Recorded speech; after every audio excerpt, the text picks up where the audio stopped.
My name is Seth Scruggs, and I am the creator of Muletown Revival. This is the final video of Season 1 of Muletown Revival. I hope to continue this project in various ways, shapes, and forms that I'm currently working on right now as I prepare to go back to school to finish my degree. But I wanted to talk a little bit about why I decided to do this project in the first place, because it's kind of a crazy thing and has grown a lot bigger than I imagined it would. Earlier this year, a global pandemic started, and I was sent home from college, and I didn't know what I was going to do for the summer. I had applied to several internships, and I was getting these emails back that said, no, we're not actually having an internship program. We can't afford it. We can't do it. We're not having an internship program this year. Sorry, apply next year. And I was kind of faced with this dilemma a little bit because I had planned, kind of counted on these internships like a lot of college students do. And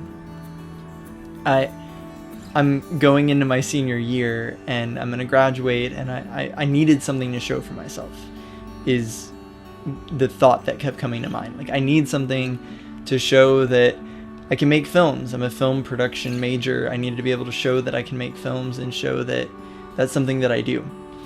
And so I started thinking, trying to come up with something, and I thought, well, maybe I can make a short film this summer. I could gather up some friends, and the more that things were changing and developing every moment, that didn't seem possible even.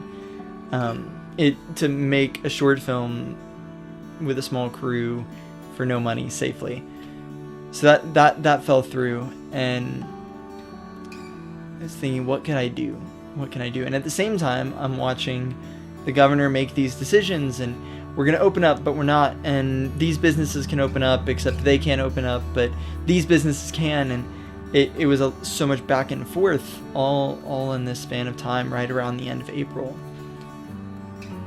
And I thought, well, what can I make from a distance that I can be a little bit separated from the people that I'm going to be talking to, but also that has value and is something that could be important. And I was looking around, and the stories about the people that are here, that are dealing with stuff, are important and they matter. And I thought, well, what can I do that's going to help people?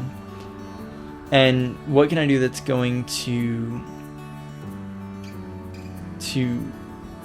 impact people in a positive way?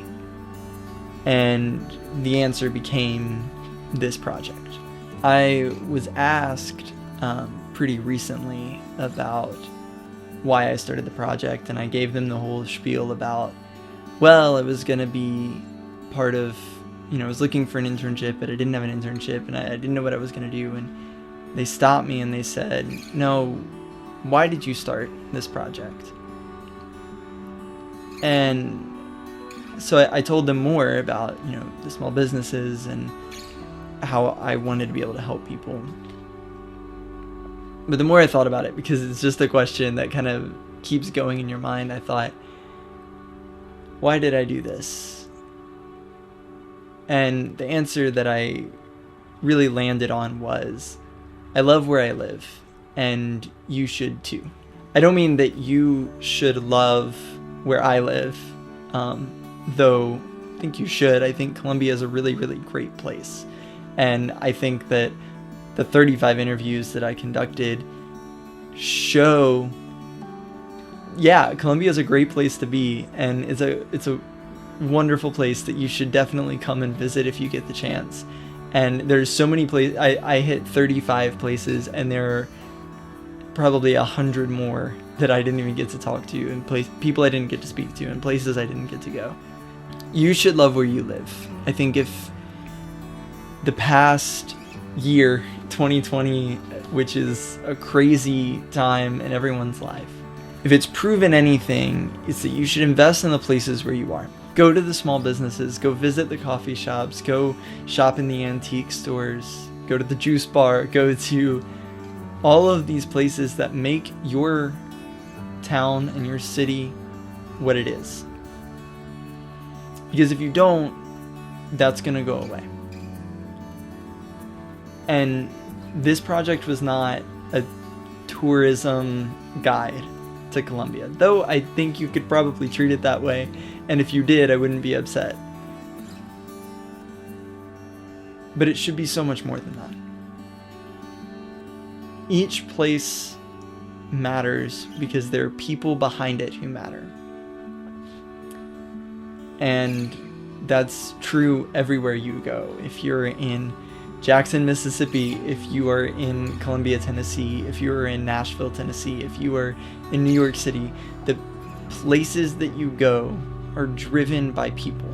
And yeah, I love Blue 32, and I love all of the places that I've had the chance to interview here with this platform.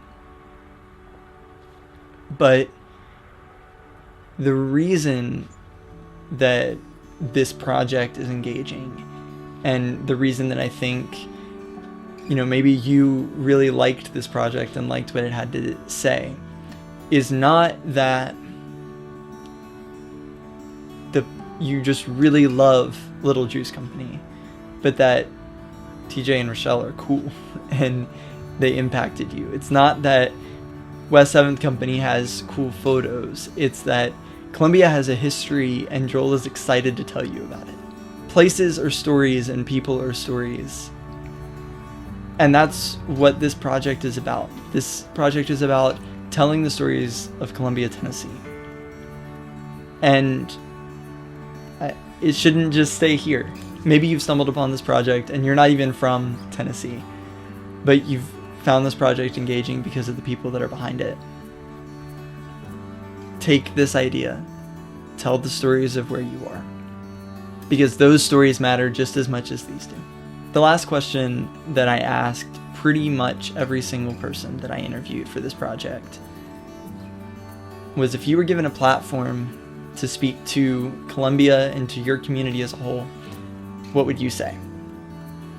And so as I round out this first installment and this first run of interviews for this project, and I'm thinking about what I would want to say to all of the people that are involved and have watched this project, what I want to say is love where you live.